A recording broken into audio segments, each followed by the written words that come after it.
All right, so are you looking to scale your agency? You are in the right spot. So I am super excited because I have brought a successful agency owner, which I think I'm pointing in the right direction. Super excited to bring on Elizabeth Greene from Junglr. Hashtag Ask Junglr, because hashtag today we're going to ask Junglr. So Elizabeth, thank you for coming on here. No, thanks for having me. I am always very flattered to be included in these things. Yes, yes. Well, you and your family, which is a large family, which maybe we can get into here in a moment, Yeah. have built quite the agency in a competitive niche, and you've scaled it very big, and you've done it your own way. So a lot of people in the space you're in have started going a different direction with how they've scaled, but you've held true to the direction you wanted to go, which we'll get all into. So if you don't mind, real quick, just introducing yourself to folks and your background in the agency world. Yeah, absolutely. So, hey, my name is Elizabeth Greene, a co-founder along with my husband, although I run virtually all of the day today, pretty much Mm, sitting in the CEO seat. He's a little bit more of making sure all of the taxes are filed correctly and like that's quarterlies important and all too. that Yeah. crazy stuff, which is fantastic. So I like don't even have to worry about those kind of stuff. So it does make a good partnership there. But I've been a lot more in the day to day because I enjoy what I do. I enjoy that I'm a practitioner at heart.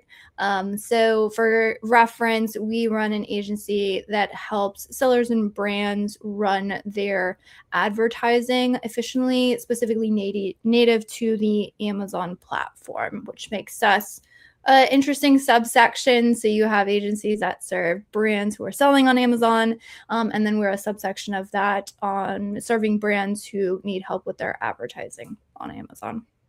Gotcha. How would you describe your ideal client?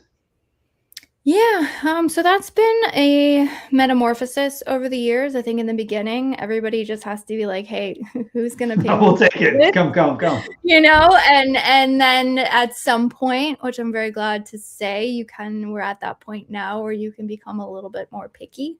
And so that's kind of where we're at. And now we Mhm. do have to serve a certain demographic, which is a little bit more specific than maybe somebody who would be like a full service agency, meaning they have to be up and running on the platform and in a position where they're going to invest in advertising. So that does kind of narrow in our pool, but beginner sellers, first time,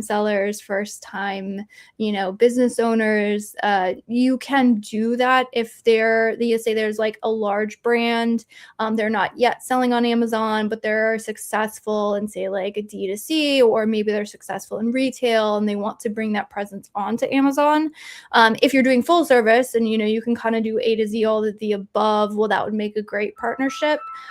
For us specifically, they would need to be up and running and have their detail pages. And we do partnerships with Mhm. other like full service agencies on occasion.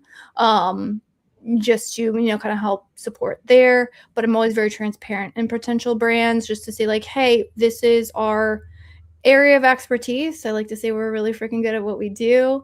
I can say that with confidence because we just like the entire team is focused on getting good results for advertising. That's kind of my sweet spot. I have no delusions in terms of massive scale. Is that going to quadruple us? I think we could double, quadruple. More than that, I'm not really sure. The whole let's 10x it, right? That's going to Right. require more than just the one offer. But at this point, we're steadily growing and we're very happy with what we're doing. And so again, we've kind of stuck to this vertical. You get the shiny object syndrome, as an agency owner, like, oh, what am I doing? Where do I go next? This is not sustainable forever. And so I've had bouts of like wondering, I've had bouts of dabbling, but I haven't ever fully like launched a new offer or Mm. done anything. And the dabbles that I have done, I've kind of dipped my toe in and been like, no, no, let's go back to what we know and what we're growing and what we're doing well. Yeah, yeah. You guys have focused on what you Mhm. do, which I think has helped you with messaging and things of that nature. Yes. Because you have stuck to that. Whereas this is not a knock on anybody, but I've seen a lot of people in the Amazon space start to chase down shiny objects because Mhm. maybe they're It's easy trying to to do. figure out different offers. And Yeah, yeah. There's a lot of opportunity out there. There's a lot. Um, and so I get it. Like I get it. There's sometimes where I wonder, you see people doing like different offers and different things that they can sell, and you're like, oh man, if I could do that too. I think the thing that I've found, or at least for me, I don't know if it's the right way, it's just the way that I found to be very helpful, is as a founder, you only have so much attention. And I'm learning, I feel like School of Hard Knocks, I'm learning it more and more and more deeply, that you cannot, if you want to grow, you can't do everything yourself. You cannot be the sole person in your agency who is good at what you do. And my goal is to get people on my team who are better than me. And there was a time where I didn't have that. And what happens is that everything flows through you. So if you have a new offer, either you partner with somebody who can also bring that area level of expertise. And I just either haven't found out what that is yet, or maybe haven't even really tried to go in that. But if and when we do decide to get other additional offers, I think that's kind of going to be how I'm going to dabble in that, because the more I do, the more I realize, like, me being the only expert in an area, it's exhausting, and you can only scale yourself so big.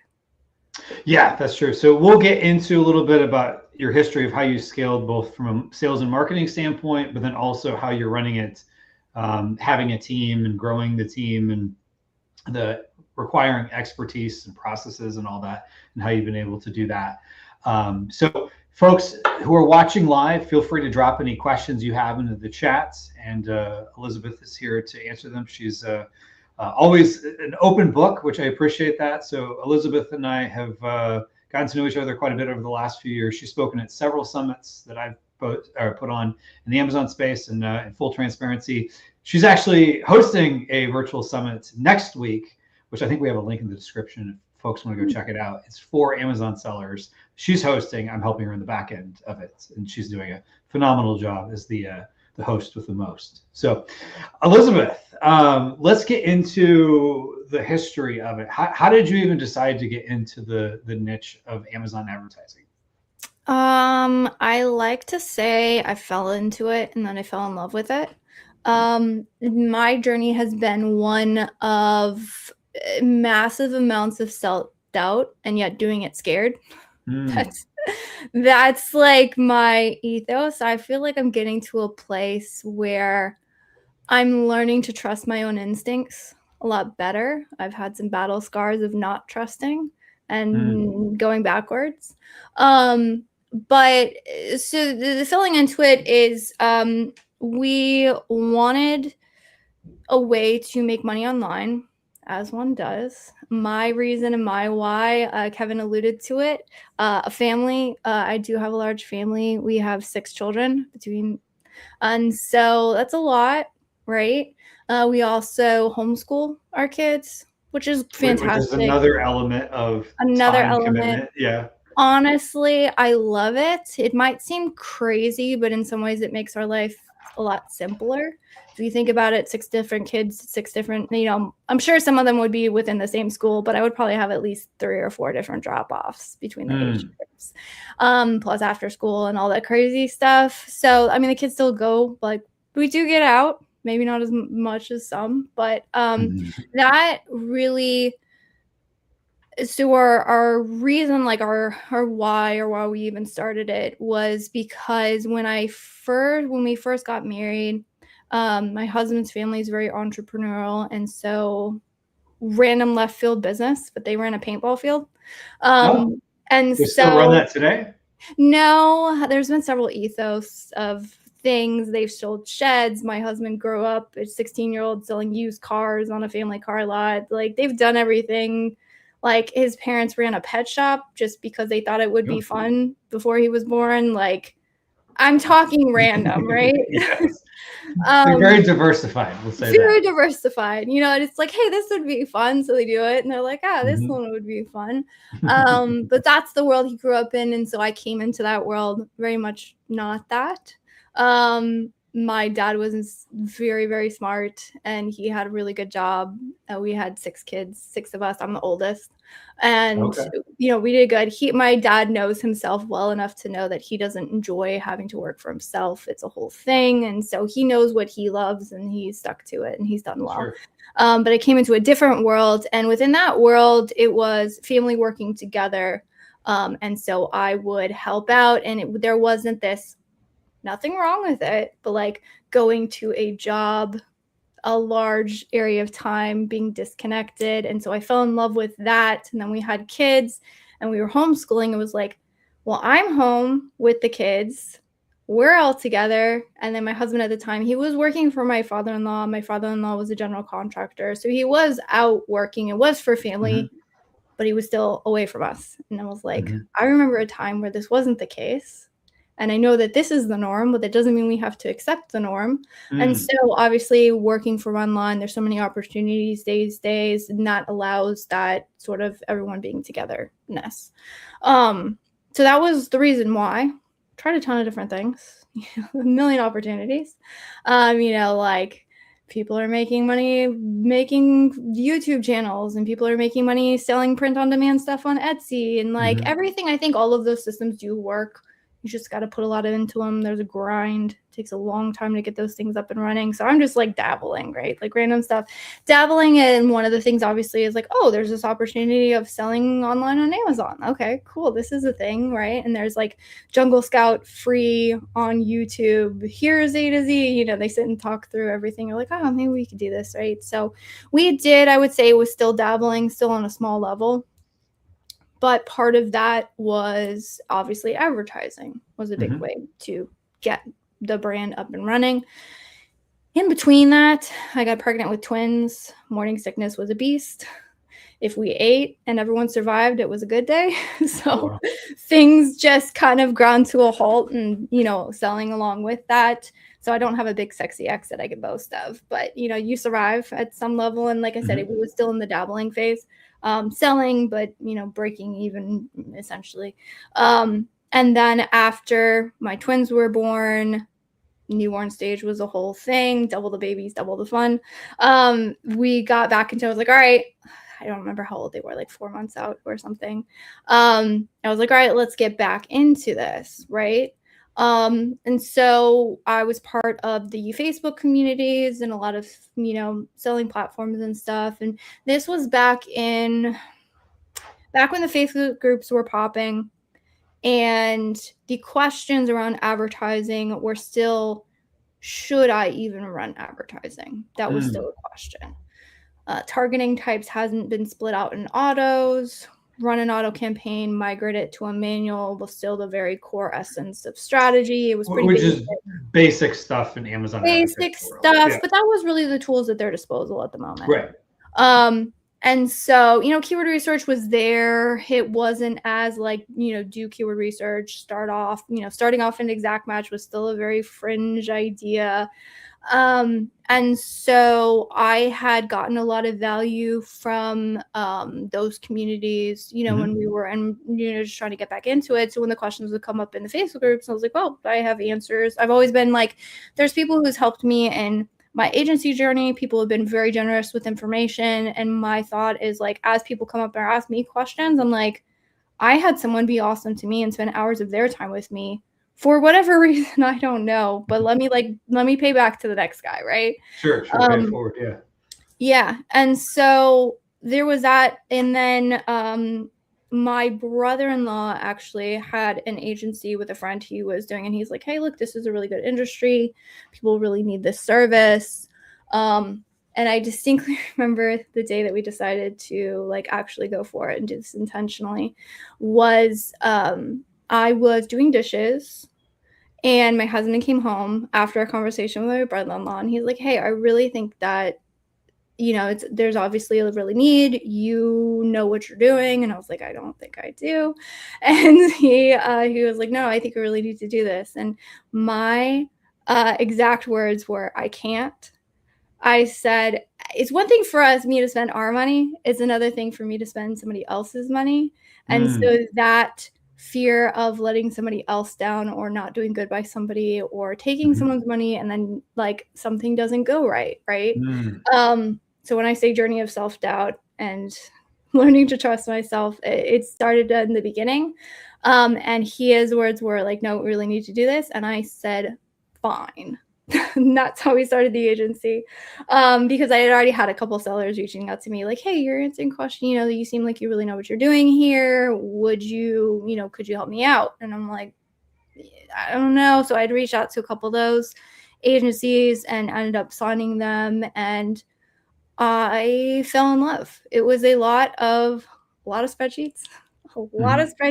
It's a very analytical space. It's not very, very analytical space. space. And I guess at the time I didn't consider myself super analytical. It's not like I was a math whiz. I did well in math growing up in school, but I wasn't like, I wouldn't have considered myself, like, if you asked me to describe myself, I wouldn't have considered myself that way. But I turned out, I loved it. Like, I would spend hours and hours and hours just because I fully believe like the truth is in the data. So I would just I'm like, okay, if I have this absolutely paralyzing fear, which I don't think has ever quite left me, of not doing well and right by an account, which changes the way in which we do agency work. It's like, I was talking with head of client strategy today. I'm like, our bar is high in terms of what we expect of our team. Like, our bar is a lot higher. We're not like, there's some agencies who it's like, okay, as long as we can get the lead and we can outpace the churn, it's fine, we're growing. And obviously that's the agency game in some level. You're not going to keep everybody forever, but us having a client leave because we didn't do everything we absolutely possibly could is like completely unacceptable.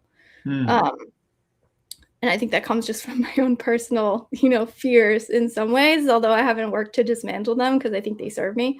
But it was just because I had that must find the right answer, must do right.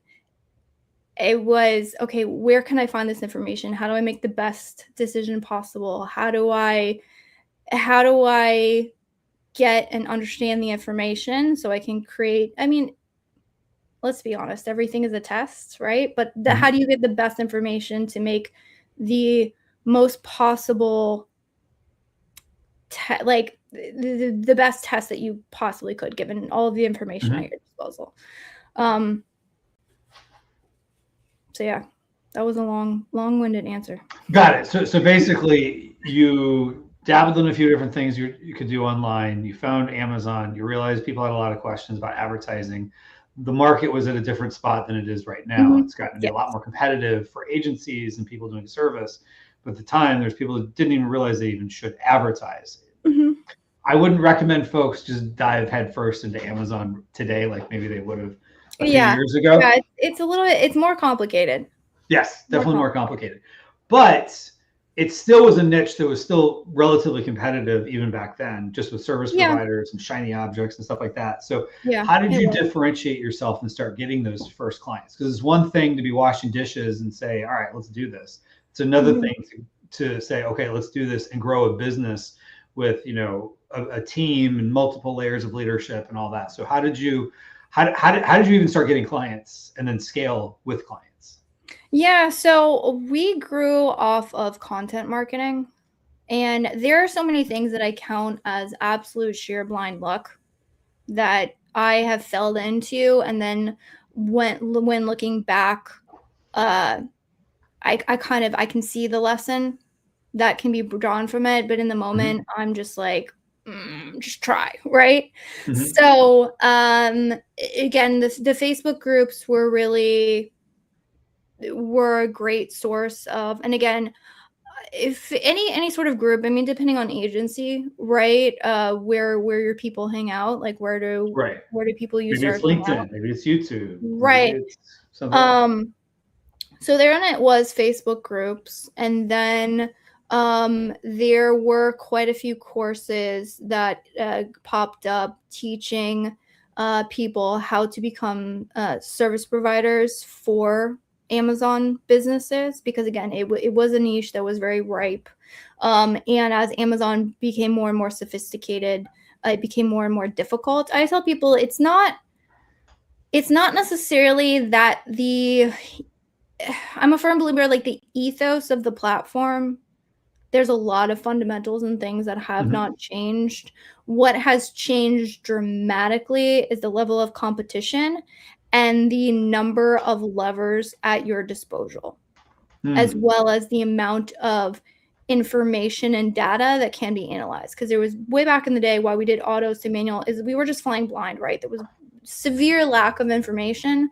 And then Amazon recognized specifically that their ads platform was a huge profit driver for their business. So they started really putting developmental oomph and investment behind it.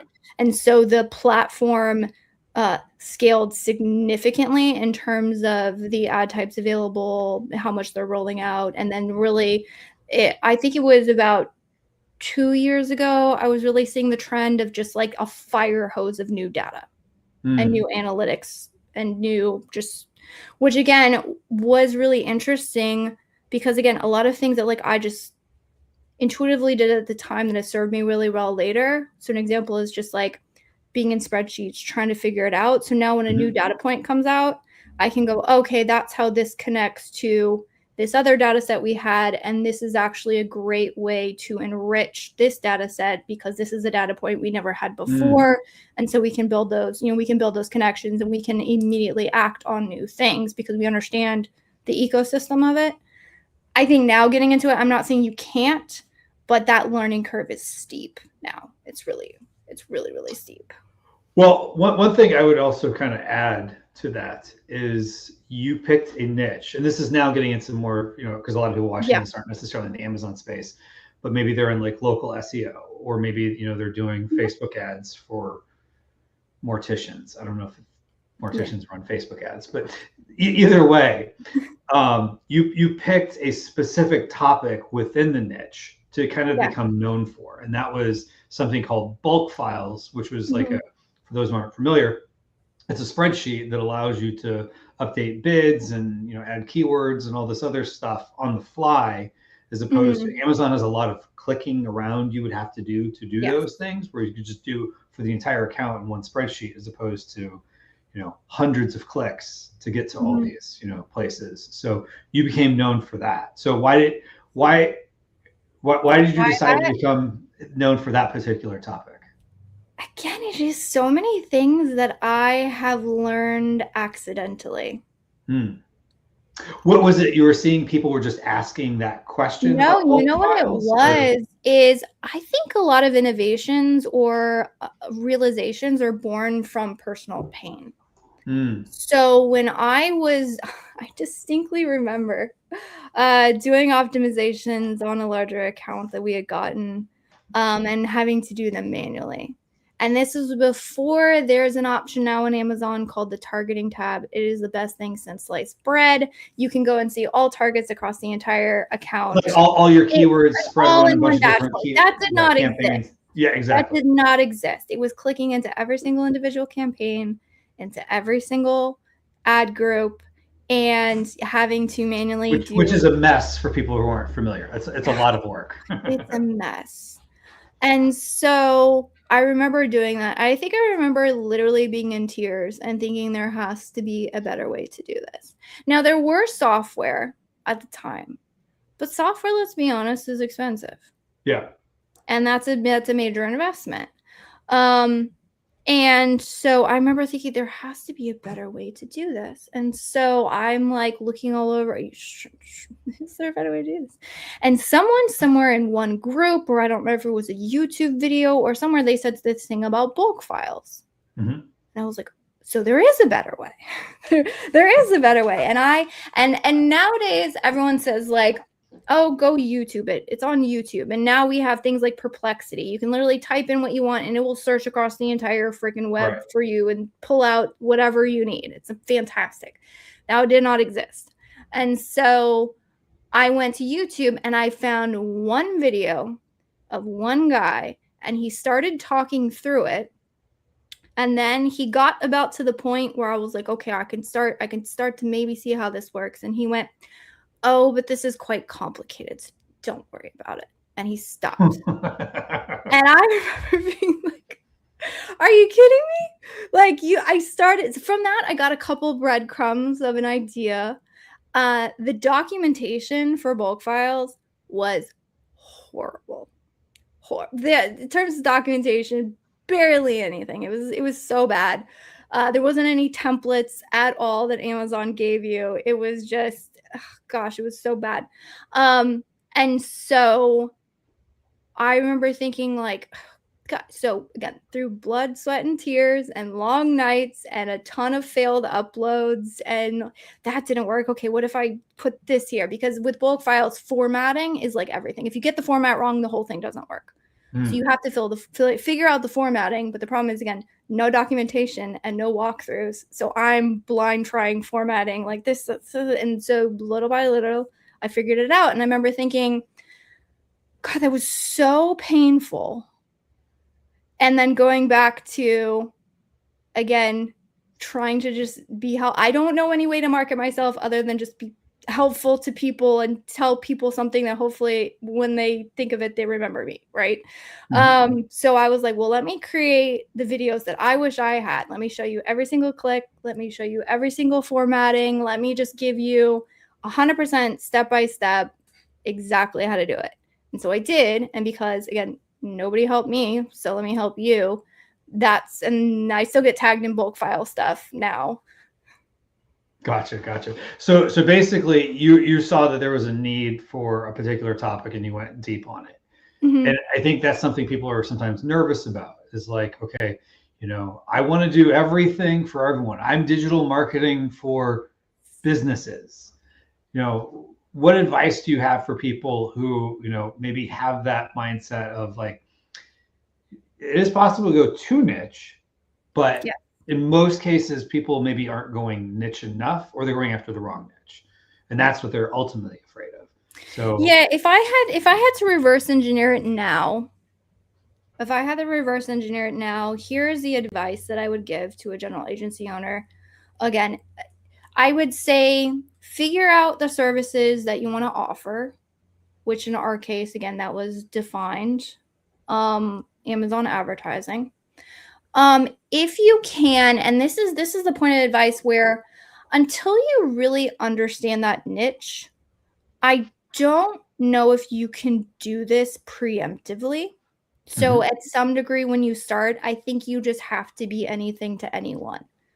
Figure out who will pay you. And as you grow, because you're going to have to grow there are so many more skills other than just doing the thing. You got to figure out how to build a team. You got to figure out, marketing. You got to figure out sales. You got to figure out bookkeeping. I got to do your taxes. Like there's a learning curve is steep, doable, steep. So I have found great value in trying a bunch of things and then looking at the results of said things and then dissecting it. So case in point, in the beginning, we were everything to anyone. You need Amazon advertising if you are a big brand, if you are this, if you are that, we'll just take it on, right? We ended up taking on some large brands, and again, terrified, figuring it out as we go. We had a large brand come to us who was doing clothing, large catalog, 50,000 SKUs plus. Insane. And they had requested that, we be able to manage them. And so I took a look at the catalog and I'm like, look, the structure was horrible. I'm confident, I'm very least confident we can get you good results. Huge undertaking, but I'm confident in our abilities at that point. And so we took them on, and that stretched us and taught me frameworks. There's a lot of frameworks. There's a lot of decision making. And so all of our systems, everything we do had been stress tested at that level. And now I'll get brands who will come to us, with large budgets, and they'll say, oh, we have a huge catalog. And I say, how big? They're like, we have 1,000 SKUs. And I'm like, We got it. Our whole system is set up for that, right? So now we have that muscle stretch. So I can look at it and say, okay, we know how to manage at this level. That's not crazy for us. Where I'll have brands who will send me, or I'll have agencies. I've had a couple agencies send me brands that they're like, hey, look, this is jewelry. It's a large category. The brand is very good, but it's like our systems just aren't set up to be able to manage stuff like that. So that's when I'm like, okay, nice brand, good catalog, confident in the ability to get results at that scale. So that's helpful for me to see. And then I'll look at other brands that we had taken on maybe in the beginner level. And I'm like, actually, it's quite difficult to take on a brand who hasn't fully achieved product market fit yet. Those are actually probably some of the more difficult brands because a lot of times their perception is that the advertising isn't working when it's like in reality, the market just doesn't quite get what you want, or they don't want what you want. The conversion rates just aren't good. And so I think it can be helpful in the beginning. If you have experience, say like working for another agency, or maybe you've been doing freelancing, or if you've already been able to sort of see the patterns, then I think you can kind of preemptively do it. But I have found that a lot of times when I try and like sort of pre-analyze without enough information, I'll typically come up with the wrong conclusions. But what I can do now is I can look back on all the brands that we've managed and we are managing, and I'll say, okay, I'm starting to notice these patterns. I have this group of brands that the biggest, like once you have a ton of brand, enough under your belt to see like, okay, I can kind of see the playing field. The litmus test I would give myself is like, think of the groups, you'll probably have some shaky groups, but you'll probably have 2 or 3 of like groups of, clients. And you look at them and you say, okay, if all of my clients were like this, or all of my clients were like this, do I make more money? Do I love what I do? Would I have like, you can imagine it and you go, oh my God, that would be amazing. Or do you look at it and go, oh dear Lord, I don't think I would want to be in business, because that will happen. And so that's kind of how I've started. Like I told you, we were being more selective. Like that was my analysis process, is who we get the best results for, where does our agency healthy, and then what does my life look like? Yeah. And one way I've heard it described, which just kind of fits with your journey there, is kind of like an hourglass. You start off a little bit wider, and then you get down to like, okay, this is kind of our core, and then you can start widening out if you want, because now you've got it figured out, and kind of what are the directions where we can go out and still be effective. So, how many people do you have on your team? Right now, I believe we're up to 18. Okay, gotcha.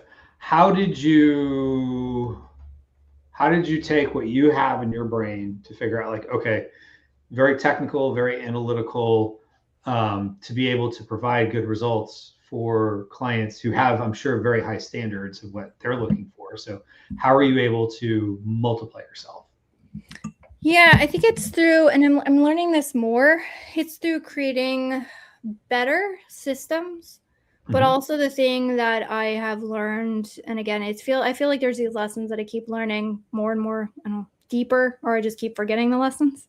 Is a big one, is clear systems, but I think a more important one is clear expectations. And then I think it depends culturally as in like the culture of your agency and how you prefer to manage.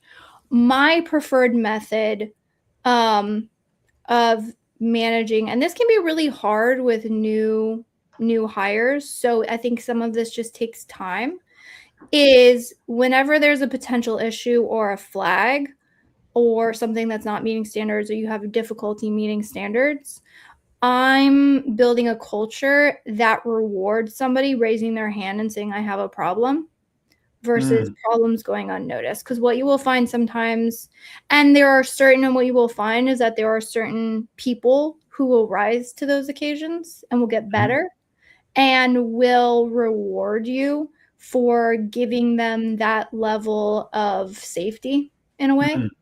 Mm-hmm. And then there are some people who will only manage exactly what the system says, and we'll say, oh, it's the system problem, or oh, there's this extenuating circumstance. And again, that's I think you have to figure out where you want to be culturally. And there was a time where I sat down and tried to figure out what the culture was. And initially, what I had written as our value statements and our core values was things that we were already embodying. And I think that was okay for a time. And then as we started to grow and I started to reevaluate and I started to get more like high-level managers on the team, the values that we have now, we've rewritten, that are actually things that I need to strive for. So, I mean, that's where we're at now. Ask me in 5 years, we'll see. That might change. Got it. So you're using values to create the culture of where you want to go, not where you necessarily are today. Did I catch that? Okay. That's definitely a good angle. So, all right. So you develop the team, develop systems, create expectations and whatnot, and also focused on the culture and the value. And culture is a weird one because when you're, for example, I've worked for 2 Fortune 500 companies in my life. Yeah.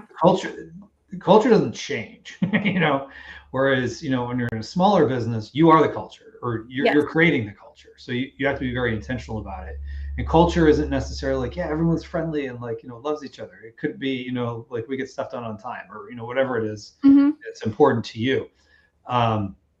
Like Stephen Pope, mutual friend of ours, very intentional about the culture he's creating at my Amazon guy, his agency.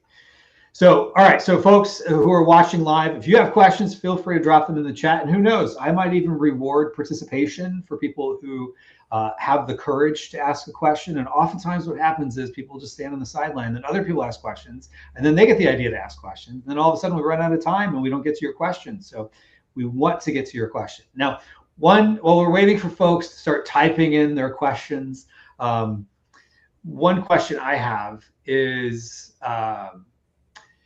you and I are working on a virtual summit that's happening next week. And then also we worked on a webinar or a couple months ago. What made you decide you wanted to dabble into the world of virtual events? Yeah, so I think whenever I've looked at, I don't even want to say competition, because to be honest, in our particular space, everybody's super chill. Like people who would technically be like, competitors of us or maybe serve a similar audience, like I'm good friends with them all. But I think you can take clues. So where I've actually seen this go wrong is if I'll take a look at what somebody else is doing and I'm like, oh, I have to do exactly that, right? Like exactly how they're doing their exact funnel, everything. I found actually that steers me in the wrong direction, but I do think it's helpful to notice patterns in what other people are doing. So, oh, they're putting on webinars, they're doing this. And so one of the patterns that I saw was a lot of people are putting on webinars, a lot of people are putting on summits. And so, okay, this is probably something I can get into. But the other thing is, as you grow, or even in the beginning, like leveraging other people or leveraging time, it's a whole thing. So a lot of times I'll go through and I'm like, okay, I need to put a webinar. That seems super simple, right? Just put on a webinar. Like, you just get a presentation and you put it up. There's a lot more involved. If you think about it, like, okay, what should the landing page look like? What kind of email sequences do I need to send out? If I'm getting on summits, like if you've never done it before, okay, what kind of like response messages? Like there are so many little things to overthink. There's a lot of them.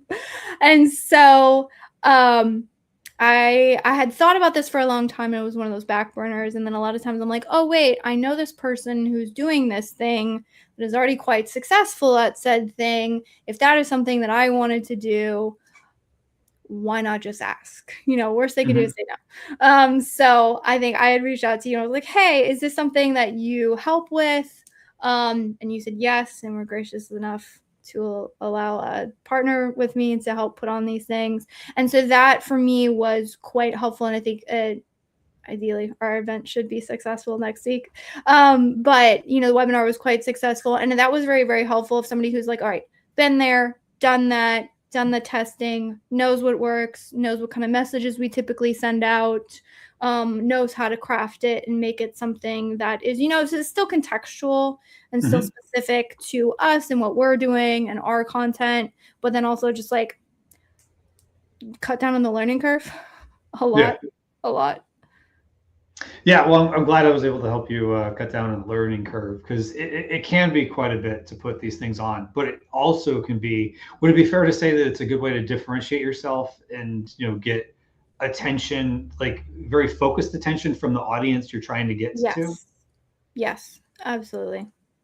Yeah, because I mean, at the end of the day, you know, there's people maybe crushing it on TikTok or Twitter or something, but those are quick hits, you know. Yes. Whereas with a summit, you know, as I'm sure the people watching this who have been to, like, you know, the Scale Your Agency Summit, or maybe even some of my other summits, they know, like, okay, now all of a sudden for at least a few days, you're focused on this particular topic. And so you're engaging with, you know, the host. And so like next week, people that attend will be, you know, they'll see you over and over and over again. And then it's like, okay, there's this goodwill of like, oh, I learned all this stuff, and Elizabeth is the one that put this together. And so they associate you with, you know, being part of, you know, this learning that they just had, that they're excited about. And then with webinars, they don't have to be these hard pitch webinars. It could just be teaching, and then, you know, put your calendar like on the thank you page. But it's another way to get in front of people. And if you do it like maybe even like a mini virtual summit, you can get access to other people's audiences as well. And so, you know, getting people to help promote it for you is a benefit. So real quick, I'm going to share, in case anyone is just kind of curious what another summit looks like. I'm going to go ahead and share my screen here. So this is the Seller Strategy Summit that Elizabeth is the host of next week, similar to the summit we're putting on this week for Scale Your Agency, although this one is, there is a little bit of a cost to join, but similar format, bring on a bunch of speakers who are known in the space, at least on the Amazon space. They're sharing it out to their list. We're bringing people on. And so this is one of the exciting things with this summit. So we do have a couple questions come in. I will say I'll tease one other benefit that I hadn't even thought of when putting on the summit, but I had found when doing the summit, is it's actually, surprisingly enough, also another fantastic byproduct of it is networking. So in being in, like, again, getting a lot of people, you're kind of giving goodwill to them, because you're saying, hey, I'm promoting, I know you're helping promote, but again, they're going to get the benefit of having themselves be seen as well. And then because you're the host, you have the goodwill. So there has been quite a few. There was a couple connections that I hadn't had before that I was able to solidify. And then a couple of them, it was like, hey, that was fantastic. I would love to do, we'll probably do some other co-content pieces this year. So that was, again, another one that I hadn't even crossed my mind, but in going through it, so, you know, if there's anyone in your audience or like, you know, in your space who you were like, hey, I mean, regardless of, I guess, whatever that means in terms of clients, you can also leverage them to get goodwill and network with people who you might not have really interacted with before as well. Yeah, that's such a good point, because you get the benefit of not just the audience and getting their attention, but the people that you're collaborating with, the people that are your speakers. You know, it's a pretty warm conversation to say, hey, I'm doing this thing that could benefit you. Would you be interested? And oftentimes they kind of feel flattered by it. Like, oh, wow, I just got it. So like for me, going into like the agency space and helping agency owners, not necessarily Amazon, because I know a lot of people in the Amazon agency space, but the agency in general space, I've already been invited on 3 podcasts, you know, just from doing this, from the, you know, just some of the speakers, and some of the others are like, hey, we want to do other collaborations. So it opens up a lot of other doors. So I'm glad you pointed that out, that, you know, you can have this opportunity to have a very warm conversation. And I find, you know, having gone into multiple different initiatives with this, when people say no, oftentimes it's because they're busy or they have other things going on, but they might say yes in the future. Or they might say, I can't do this now, but it still opens up the door to a conversation to maybe something else that you guys could collaborate with. So right. And then the other good point about the summits that we're doing, like it's all pre-recorded. So I know a lot of times, like if you're trying to do, like I'll do things on lives or like webinars, there's like a specific time. So I know that there was a couple people in the past where I reached out to like, hey, we'd love to do a webinar. And they're like, hey, I would absolutely love to. Sorry, I'm traveling at that point, right. or I really just can't. And I'm like, no, totally get it, right? But then I reach out to them to the summit. I'm like, they're like, oh, what time is it? I'm like, no, it's pre-recorded. We got like a month to figure out what the recording day, whatever works for you. Like there was one person, she's like, I'm so sorry. She had some, personal things that came up. I was like, dude, let's hop on a Saturday and record. Like, doesn't matter. We'll just get it done. Yeah. And so that is a good point too, because if you do webinars, maybe they're in a different time zone or whatever. Because if it's pre-recorded, like I've had some where, they're in Sydney, Australia, opposite of you and I are in the East Coast of the US. We just figure out a time that kind of we're both overlapped awake and record at that. So there's a lot of ways you could do it. So all right, let's get to a couple of questions. So Aaron Phillips asks, hello, agency owner here. What are your thoughts on scaling using contractors or VAs? Yeah, so I'm assuming this is contractors or VAs. It depends. So I'm a huge fan of scaling using what would be considered a VA. Meaning, I would consider a VA somebody who may not have like a deep level of expertise. I'm trying to figure out how best to answer the question, because VA in my space, like there's a lot of people who like 4 years ago, someone would say like VA was a blanket statement for anyone who is offshore and overseas, right? That would be in VA. So scaling with offshore talent, I have found to work really well. I think it's a huge benefit. It benefits the agency. We pay our overseas team higher than market rates because I require, again, high level of talent. I need to compensate them for that. I've heard some of the payments that some teams are getting, and I'm like, oh, okay, that's pretty low. But again, because we're requiring a lot more like creative thinking, and they're coming up with their own strategies and stuff. If you're saying VA as just someone who like follows a specific process, that work is obviously a lot cheaper.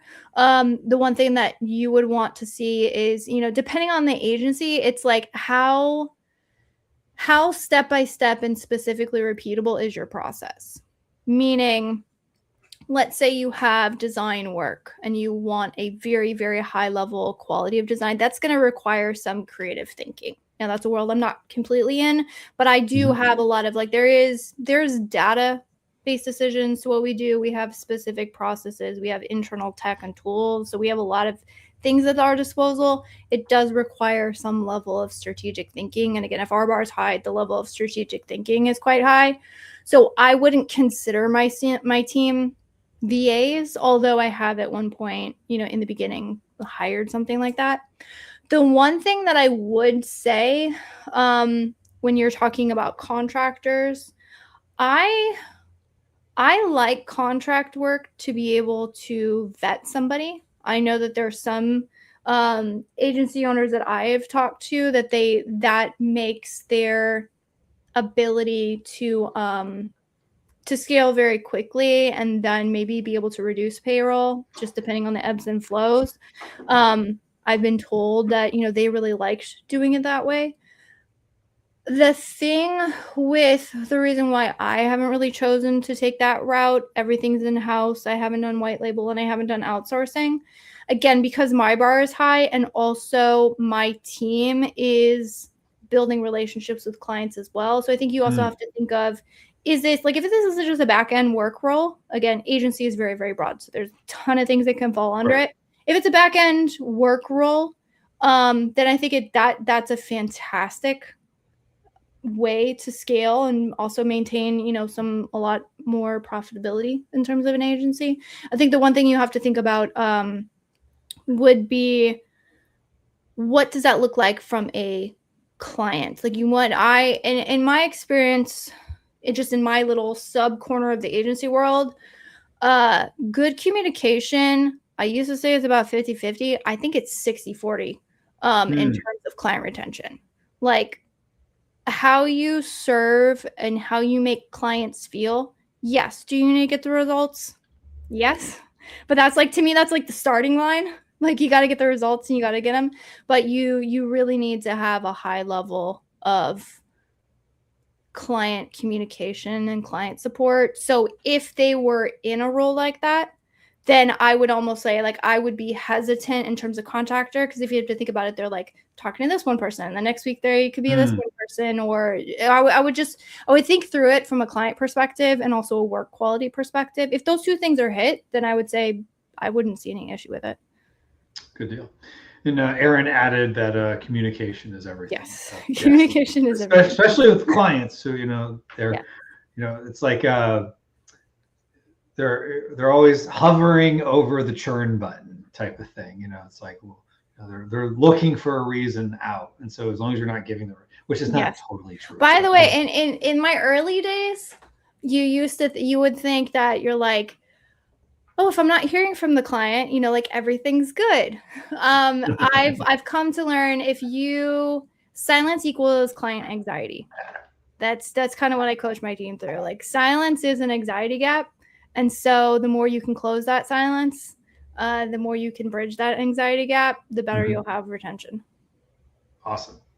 All right. So what about outbound marketing and sales? Do you do that, or are you mostly inbound? So not currently. Going back to bandwidth, I know that is a potentially fantastic client acquisition channel. At some point, I shall tackle it as well. Again, learning curve for me on that particular one would be steep. I have tried a couple outbound agencies with abject failure. None of them have worked. Due to one, just not maintaining high levels of quality. I had an interesting experience with someone, going back to good client communication. There was the only person who has ever actually booked a call for me off of cold outbound, although when I reviewed the message, they actually had called out the wrong brand in the message.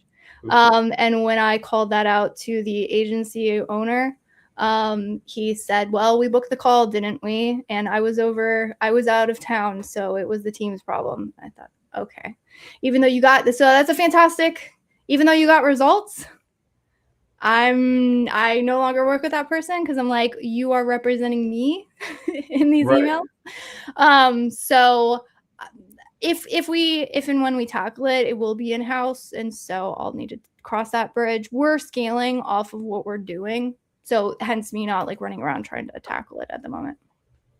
Gotcha. So this is kind of a follow-up to that they had asked, which you kind of just touched on, but agency owner here as well. This is also Andrew. What has been the big part of growing Junglr is the ratio of inbound versus outbound leads. What's typical nowadays? So is it 100% inbound? Yeah, I would say, probably about 90%. We are dabbling in paid ads at the moment to try and test that acquisition channel. And then, so I had some marginal success with it. The economics just aren't there. So that's what we're trying to figure out. Again, dabbling, very small. Mostly inbound. And then I would say, like, I would attribute our growth to a crap ton of content marketing. Yes. Meaning just putting out organic content. Good stuff. All right. And then Aaron wanted to say, I use contractors on a per project basis. What I'm running into is probably needing to switch from per project basis to hiring a contractor on a monthly basis to handle a slew of project needs, etc. We're mainly web design, SEO, and some video. This year, I'm going to break into PPC ads, as that is where I see the industry going. What should I expect to pay a VA or contractor, you think, and what should my expectations be for this role? I'll say this: one good place to look is Upwork. Upwork, if you're talking about just a general audience, or like if you're, let's say specifically the Philippines, onlinejobs.ph. Whereas if you say I just want American talent, then there's checkbox in Upwork. You can at least look for that. Now, granted, it's always going to be a little inflated because Upwork takes their cut from the contractor. But that probably at least give you an idea. What other thoughts? Going back to the other question on what they say, this is where I see the industry going. I'm not saying don't add in PPC. I'm assuming this is Google PPC ads, probably. Right. Which again, it fits very well with web design and SEO. So I think you're staying good to your core service. One thing I might advise on as like a vetting process is I would recommend listening to your best clients and determining what their biggest bottlenecks are and what it is that they want, because you will see everyone in your industry. Like I see a lot of people in my industry who started out as just, ads, and then they've gone to full service and they're obviously growing really well. A lot of them, their growth is outpacing me. So I get the shiny object syndrome. Like, oh my God, I should totally be a full service agency. And there was a time where I was thoroughly convinced that I should add on a creative arm to our business, as in like, think of like conversion rate optimization for Amazon listings. And then when I went and analyzed who was in desperate need of those services, going back to who would you not want to work with and who would be like your favorite clients to work with, I realized that I was optimizing my services for everyone who I actually prefer to get away from serving. So that would just be my thought in terms of evaluating new services. I have found benefit in doing a lot of social listening, but more specifically social listening to my best clients and my highest paying clients and the ones that I love working with. Got it. I know that wasn't the question, but no, but you added value. That would be my advice, because I've almost gone in the wrong direction multiple times. Do you have a hard stop? I do not. I can answer a couple more. Okay, good deal. Andrew had followed up with, as far as inbound content marketing goes, does YouTube bring more leads, or has it been mostly LinkedIn? My understanding is YouTube mostly for authority visibility and not as a sales channel. And then he has a follow-up. Yeah, so I've started to see both. I've started to see both work really well. My advice, though, it depends on what kind of team you have behind you. Right now, I think we're posting across pretty much all social channels, but we have a really good content system that rehashes a lot of like our long form, puts it into short form, posts across. So like we're posting on TikTok. I maybe have gotten one lead in like the year that we've been posting on TikTok, but we do it because it's like we have a scheduling app and it just does its thing, right? And the team takes care of it. I don't even write or do anything. But in terms of, for me specifically and my niche, I found LinkedIn and YouTube to be the two best. You want to add some sort of email marketing capture. That was at your behest, Kevin. There's a lot of times where I would be like, just put out stuff, just give value. And then I got some very good advice. Like, you could put it behind an email capture system. Like, nobody gets mad if you do that. Trust me. Even if you don't do anything with it, even if you don't email them, if I would have been capturing emails from the beginning, I would probably have 4 times the email list I do now. And so I would say, yes, those are good. I like LinkedIn and YouTube. My advice is pick the one that you can put that, like, if it's only you doing everything, you're only going to be able to do so much. So I would prefer to put maximum effort into one channel versus trying to spread myself thin and like not doing great at either. That would be my advice. And then the second piece of advice is, in and when at all possible, do email capture off of that, versus like, hey, let me share you this cool tool, link in description. Hey, 2-step post on LinkedIn. I have this really cool thing. Comment below, get the thing. Everybody loves to hate on those posts. Bottom line, they work. They get good engagement and you get a ton of emails. Like it's worth the effort of doing, as much as everybody be like, yeah, it's totally BS. People will bitch about it, but it's It works. Well, and it works because, it kind of gets the algorithm going. I think where people get like kind of a bad taste in their mouth is they comment whatever down below and then they don't hear anything. So if you are going to do it, do your best. Yes. To actually respond to people, because you would lose credibility. That's the one thing. Yes. But did I miss between LinkedIn and YouTube? Where do you think you get more traction from? At this point, LinkedIn, but it's roughly becoming 50-50. Okay, gotcha. Podcasts are another really good one. You going on podcasts, or you going on other people's podcasts? Yes. At this point, I do that a little less because I've kind of made the circuit in my space. I've been on like every single podcast and webinar and something I possibly could get on. I probably should see if there's any more out there. Anyone wants to do anything this year? But that's actually another really good one if you're trying to build up an authority in the space.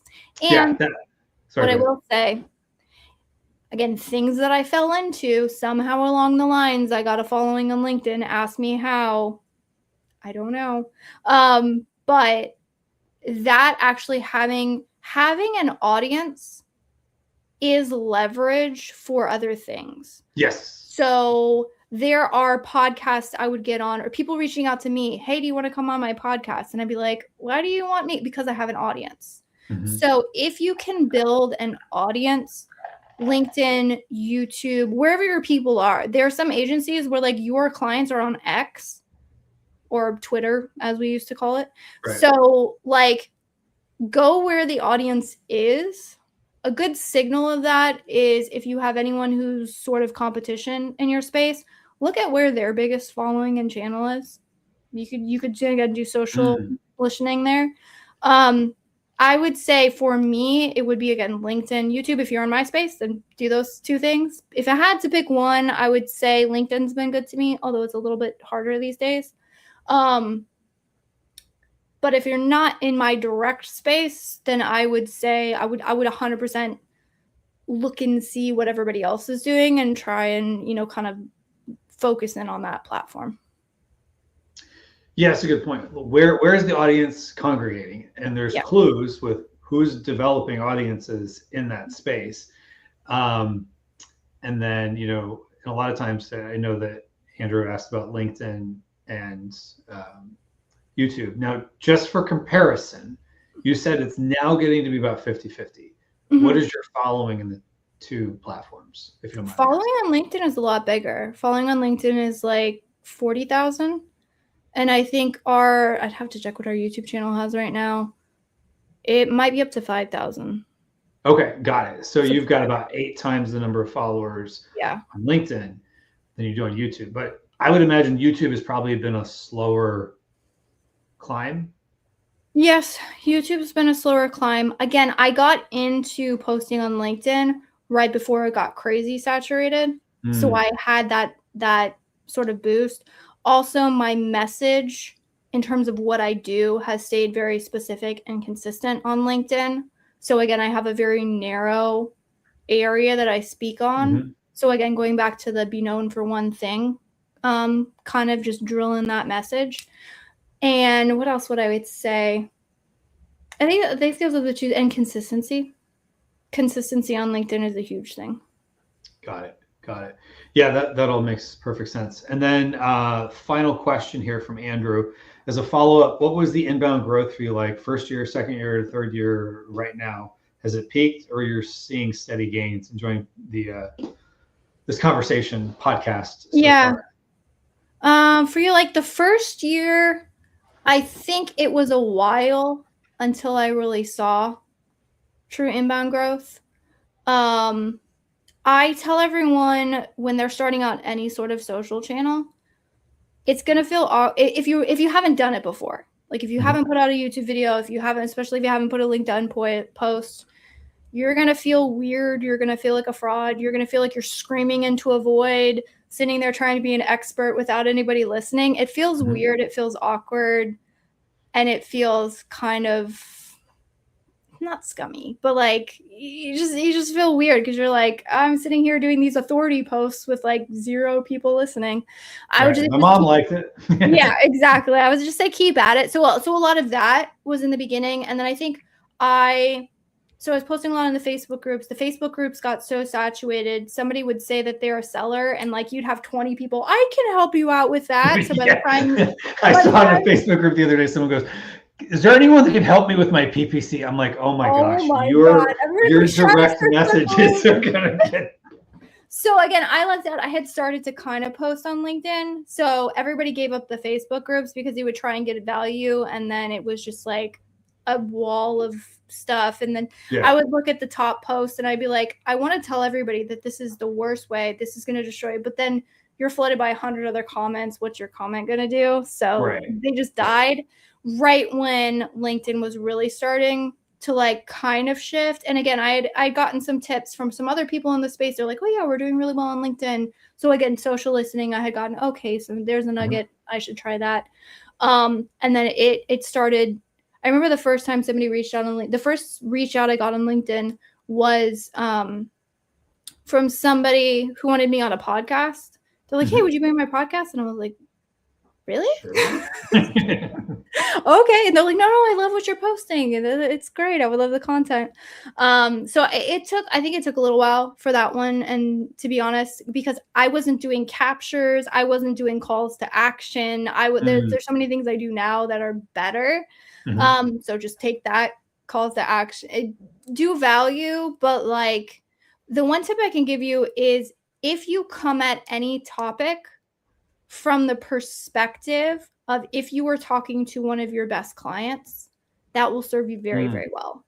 Because a lot of times we want to just like, here's information dump, I'm giving value. Like if you can weave in client stories or things that you know they care about, or this is what we did, that is a way to slowly interject, hey, this is something we do and we're good at, without being like, sign up for a call. It's a very good way. So there's things that I've learned like that have served me now. So I probably could have sped up the learning curve. In terms of second year was going good. Third year, has it peaked? Slightly, maybe. I would say it's steady to a slight uptick, but again, we're growing. I'm counting it as growth as an agency. There's a lot of agencies in your space that like last year went down like by 20%. So yeah, so we didn't go down. You're doing something right. So that means if you're still growing in the market, what that market is today, and as saturated as it is, and as mature of a market as it quickly became, then your methods are working. This is what people should take away. Honestly, my biggest method, and when I told you that like me trying to dissect what other agencies are doing, every single time I do that, I overthink everything. Every single time I've been like, nope, shut up, listen to your best customers. What do they want? Listening to sales calls. These are again, good sales calls. Who do I want to work with? What questions did they have? How are they thinking about it? What are their struggles? Like, you don't even have to overthink it. Just like immerse yourself. If you did nothing but listen to client calls from your best clients and sales calls from the brands that like you really want to work with, and that's all you did, and then you were just in that headspace when you create content, I can guarantee you your content will improve without you even trying to do anything. Like that's a secret, is like focus on the people, because it's the people who make the decisions. So if you work on speaking to them, they will come. Awesome. That was awesome. So if folks want to learn more from you, where should they go? So LinkedIn, I do put out the most content. If you want to learn about Amazon ads or see that, you could definitely follow us on YouTube. But I would say LinkedIn, again, biggest audience, and we're putting a lot of stuff out there. Awesome. And shout out to Aaron and Andrew for the questions. Thank you for that. And if you guys email kevin@lgnmarketing.com or just respond to one of my emails if you're in the summit, I will give you access to a previous summit. I'll find one, whether it be the email summit or the list growth summit. I think one of you might already have one of those. I'll take care of you. So thank you, everybody, for watching. Thank you, Elizabeth, for coming on here and sharing your wisdom. Absolutely. It was a blast. Thanks for having me on. Absolutely.